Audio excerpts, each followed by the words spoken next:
When you sign on to being on a board, you are actually accepting fiduciary responsibility for this organization. The Secretary of State of North Carolina believes you to be responsible for this, so it's not something you should take lightly. I feel like the board is ultimately, it's the governing body. They have a duty of care to the organization, a duty of obedience. They're literally in the bylaws, responsible for making sure that the organization is operationally and fiscally sound. The real measurement of a good board is that they have a functional succession plan. The issue is not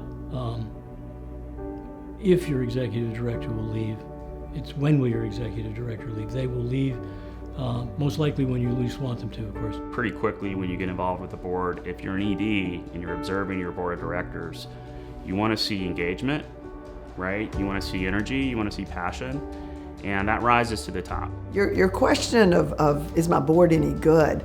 I would change it to, is my board as good as it needs to be? And there are lots of ways to measure a good board. A good board manages a staff well. A good board understands the relationships in the community that can be impactful. A good board chair is a really important advocate and sounding board for a good executive director. But the rest of the board needs to have the talent pool that you can't possibly hire. I want my board members to feel the magic because it propels action forward on behalf of the organization.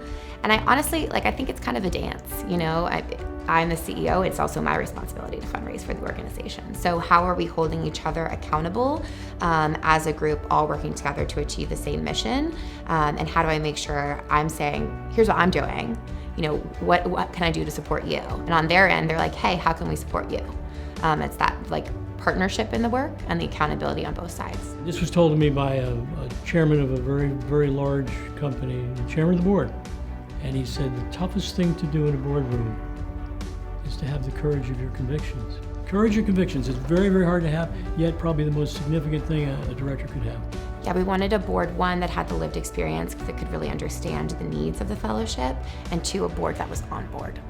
That was on board for the vision of the organization, that was on board to support the fellowship. Where are the real rock stars on this board?